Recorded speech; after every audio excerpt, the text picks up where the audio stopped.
seorang juara dunia tinju kelas berat di puncak kejayaan, menolak pergi berperang, menolak dunia, menolak ketenaran.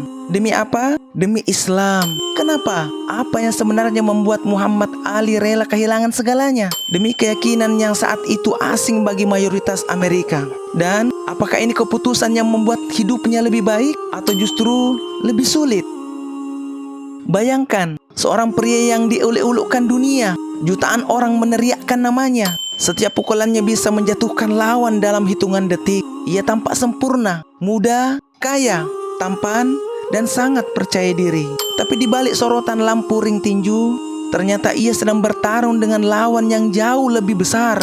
Pertanyaan tentang hidup, kebenaran, dan Tuhan.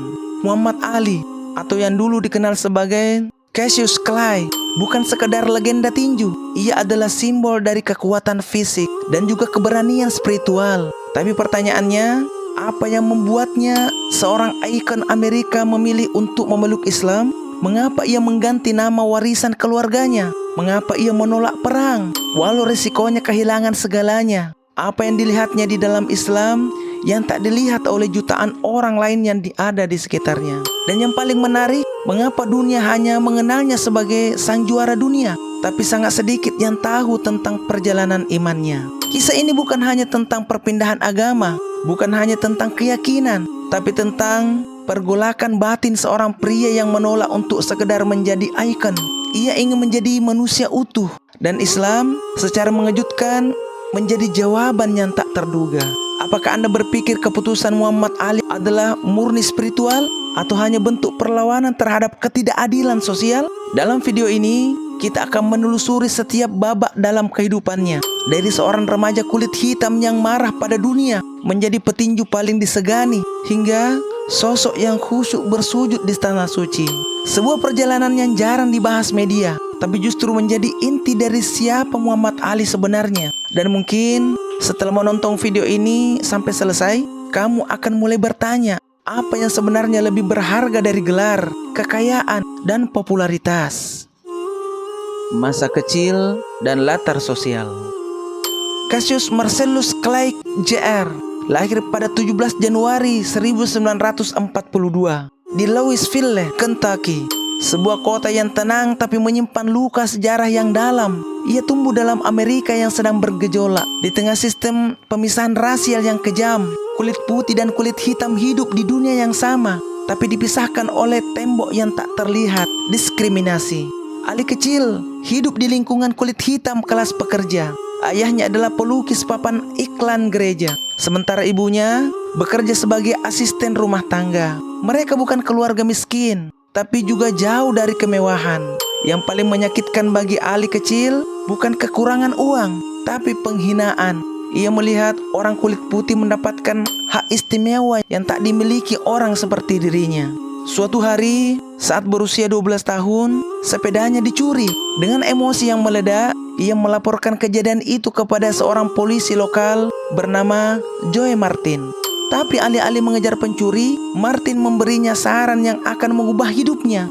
Kalau kamu ingin menghajar pencuri itu, sebaiknya kamu belajar tinju dulu. Kalimat itulah yang menuntunnya ke ring tinju. Tapi tinju bukan sekadar olahraga bagi Ali. Itu adalah alat untuk membalas dunia.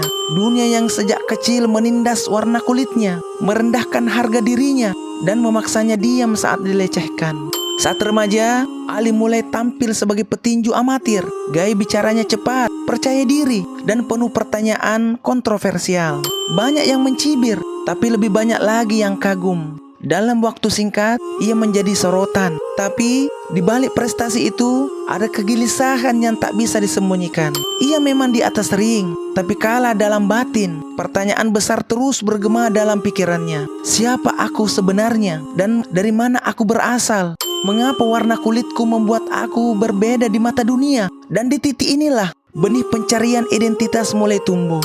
Ia tidak hanya ingin dikenal sebagai Cassius Clay, si petinju. Ia ingin dikenang sebagai seseorang yang berani melawan ketidakadilan, bahkan jika itu berarti harus melawan dunia. Dunia tinju, ego, dan ketenaran. Tahun 1960, Cassius Clay mengejutkan dunia saat meraih medali emas Olimpiade di Roma. Dalam cabang tinju kelas berat ringan, ia kembali ke Amerika sebagai pahlawan muda, namun tetap sebagai warga kelas 2. Bahkan setelah kemenangan itu, ia masih ditolak masuk ke restoran kulit putih. Tapi Cassius Clay bukan tipe yang tinggal diam. Ia tahu satu hal, dunia hanya menghormati kekuatan, maka ia melatih tubuhnya, mempercepat langkah kakinya, menajamkan pukulannya, dan memperbesar egonya. Ia bukan petinju biasa, ia bicara lantang sebelum bertarung. Ia sesumbar, menantang, bahkan menghina lawan-lawannya secara terbuka. Banyak yang membencinya, tapi semua orang memperhatikannya. Aku yang terbaik, katanya berulang kali. Aku melayang seperti kupu-kupu, menyengat seperti lebah. Dan ia membuktikannya. Tahun 1964, di usia hanya 22 tahun, ia mengalahkan Sonny Liston yang menjadi juara dunia kelas berat. Dunia tercengang, seorang anak kulit hitam dari Louisville berdiri di atas ring sebagai penguasa baru. Tapi di balik sorotan kamera dan sorak penonton, ada ruang kosong dalam hatinya. Di balik semua ketenaran, uang, dan kemewahan, ia merasa ada yang belum terisi. Malam-malam setelah kemenangan, Ali sering merenung. Ia bertanya di dalam hati, apakah ini puncak hidupku atau justru awal kehampaan? Ia mulai muak dengan semua basa-basi media. Ia muak jadi simbol Amerika yang pura-pura adil, padahal diskriminasi masih menjadi darah dalam sistem. Ia ingin lebih dari sekedar dikenal. Ia ingin dimengerti. Di tengah kekecewaan batin itu, ia bertemu Malcolm X, seorang aktivis kulit hitam yang juga menganut Islam sebagai Nation of Islam. Pertemuan itu bagaikan percikan api dalam lautan bensin. Malcolm tak hanya memberi motivasi, tapi juga makna hidup yang tak pernah ia temukan sebelumnya. Dan sejak saat itu, ketenaran tak lagi menjadi tujuan, ego tak lagi menjadi puncak. Ia mulai mencari sesuatu yang lebih tinggi, kebenaran sejati. Perjalanan menemukan Islam sejati. Setelah menjadi juara dunia, Cassius Clay membuat keputusan yang mengejutkan dunia. Ia mengumumkan keislamannya dan mengganti namanya menjadi Muhammad Ali. Nama pemberian dari Elijah Muhammad, pemimpin Nation of Islam. Banyak orang bingung, sebagian marah, sebagian lainnya mencibir. Bagaimana mungkin pahlawan Amerika tiba-tiba meninggalkan nama Kristennya yang mengikuti ajaran yang saat itu dianggap radikal? Tapi apa yang tak disadari banyak orang adalah Ali belum selesai mencari. Nation of Islam adalah awal dari gerbang yang membawanya kepada Islam. Namun itu bukan tujuan akhir. Ia mulai membaca, berdiskusi, dan bertanya lebih dalam. Ia mencari bukan sekedar identitas, tapi kebenaran spiritual. Satu tokoh yang sangat memengaruhi proses ini adalah Malcolm X. Setelah keduanya bersahabat erat, Malcolm mengalami perubahan besar setelah berhaji ke Mekah. Ia melihat Islam sejati yang jauh dari sekedar gerakan rasial atau politik. Islam menyatukan manusia dari berbagai warna kulit, bahasa, dan bangsa di bawah satu kalimat, La ilaha illallah. Malcolm mulai berpaling dari Nation of Islam dan memeluk Islam Sunni yang lurus. Muhammad Ali awalnya tidak langsung mengikuti. Ia bahkan sempat menjauh, tapi jauh di dalam hatinya muncul pertanyaan yang tak bisa ia abaikan. Apakah aku mengikuti kebenaran atau hanya gerakan? Beberapa tahun kemudian, Ali melakukan perjalanan intelektual dan spiritualnya sendiri. Ia mulai berkenalan dengan ulama, membaca Al-Quran secara lebih serius, dan perlahan-lahan memurnikan keimanannya. Ia menyadari bahwa Islam bukan hanya tentang identitas perlawanan, tapi ketundukan hati kepada Tuhan. Dan saat ia akhirnya menunaikan ibadah haji, ia menangis, bukan karena dosa masa lalu, tapi karena akhirnya menemukan rumah sejatinya. Rumah yang tidak dilihat dengan mata, tapi dirasakan dengan jiwa. Islam telah menenangkan pertarungan batinnya, dan untuk pertama kalinya dalam hidup, Muhammad Ali merasakan kemenangan yang hakiki. Tolak Wamil, Islam di atas segalanya. Tahun 1967, saat perang Vietnam memanas, pemerintah Amerika memanggil Muhammad Ali untuk ikut wajib militer. Tapi bagi kebanyakan orang, itu adalah kehormatan, membela negara, menunjukkan patriotisme. Tapi Ali mengejutkan dunia lagi. Ia menolak tegas, tanpa ragu. Saya tidak akan pergi rebut ke negara lain untuk membunuh, membakar, atau mengebom orang-orang miskin. Tidak ada orang Vietnam yang pernah memanggil saya dengan sebutan Nger. Pertanyaan itu menghentak Amerika. Ali berdiri di hadapan dunia dan mengangkat Islam sebagai alasan. Ia menyebut bahwa ajaran Islam melarangnya ikut dalam perang yang tak adil. Ia bukan pengecut, tapi ia lebih takut kepada Allah daripada kepada pemerintah. Keputusannya membawa konsekuensi berat. Gelar juara dunia dicabut, lisensi tinjunya ditangguhkan. Ia diancam penjara 5 tahun dan denda besar. Ia kehilangan penghasilan, sponsor, dan popularitas di sebagian besar media Amerika. Namun, Ali tetap teguh. Di tengah badai kecaman, ia berdiri sendiri. Aku lebih memilih kehilangan segalanya di dunia daripada kehilangan kedamaian dalam hatiku. Inilah ujian iman sejati. Islam bukan hanya identitas di KTP atau slogan perjuangan. Islam bagi Muhammad Ali adalah kompas hidup, dan ia memilih untuk berada di jalan yang menuntutnya benar, meskipun harus berjalan sendirian. Dan anehnya, di saat dunia menganggapnya kalah, justru di mata jutaan orang lain di seluruh dunia, terutama kaum muslimin, Ali menjadi pemenang sejati. Ia bukan sekedar juara dunia, ia adalah juara moral, petinju yang menolak untuk menghancurkan orang lain hanya demi taat pada pemerintah atasannya. Ia tunduk tapi hanya kepada Tuhan. Ali membuktikan bahwa keyakinan yang kokoh mampu berdiri lebih tinggi daripada apapun, bahkan lebih tinggi dari gelar, uang, dan tepuk tangan. Inilah bagian dari kisah yang membuat dunia mulai bertanya-tanya, apa yang membuat seorang seperti Ali kuat, terkenal, dan dipuja, rela kehilangan segalanya hanya karena Islam. Dan pertanyaan itu akan terus berulang, seperti gema dari sebuah keyakinan yang tak bisa dibungkam oleh waktu. Keteguhan dan misi hidup baru. Setelah bertahun-tahun terbuang dari dunia tinju, Muhammad Ali akhirnya kembali ke ring pada tahun 1970. Tapi ia bukan lagi Cassius Clay yang hanya mengejar sabuk juara. Kini ia adalah seorang pria yang telah melewati ujian iman dan keluar sebagai pribadi baru, lebih dalam, lebih tenang, dan lebih terarah.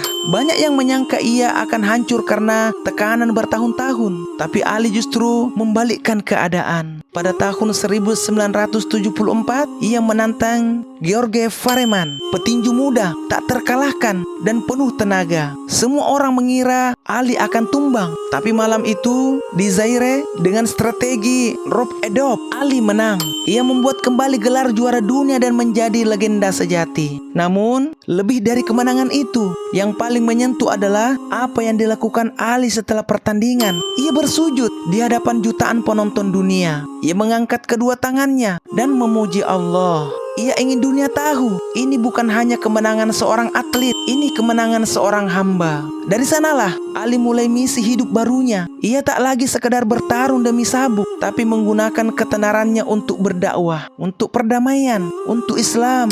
Ia berkunjung ke negara-negara muslim, menyuarakan keadilan, membela Palestina, dan merangkul mereka yang termarginalkan. Ali menjadi simbol harapan bagi muslim di seluruh dunia, bahwa seseorang bisa menjadi kuat tanpa meninggalkan keimanan, bahwa Islam bukan penghalang kesuksesan, tapi justru sumber kekuatan sejati. Dalam sebuah wawancara, Ali berkata, kehidupan ini hanyalah ujian, yang sesungguhnya adalah kehidupan setelah mati. Itulah titik baliknya. Ali tahu bahwa waktunya di dunia terbatas. Parkinson merenggut kecepatan tangan dan lidahnya, tapi semangatnya tidak pernah padam. Ia terus menginspirasi bahwa dalam diam, dalam sakit, dalam kelemahan, ia tidak butuh lagi tepuk tangan. Ia hanya ingin ridha Allah. Muhammad Ali telah menang dalam ring dan menang dalam hidup. Akhir hayat dan warisan spiritual Muhammad Ali. Tahun demi tahun berlalu dan Parkinson mulai merampas kemampuan fisik Muhammad Ali. Suara yang dulu lantang kini menjadi pelan. Gerakan yang dulu lincah kini menjadi lamban. Tapi jiwanya tetap membara. Ia tidak lagi meninju di atas ring, tapi terus bertarung dengan penyakit, dengan waktu, dan dengan dunia yang terus berubah. Ali tak pernah menyerah. Ia hadir dalam misi kemanusiaan ke Afrika, Palestina, Irak, dan bahkan mendamaikan komunitas muslim di Amerika yang terpecah. Di balik tubuh yang lemah, dunia melihat cahaya ketulusan seorang muslim sejati. ia tak berbicara banyak lagi, tapi senyumannya, tatapannya, dan kehadirannya cukup untuk menyampaikan pesan.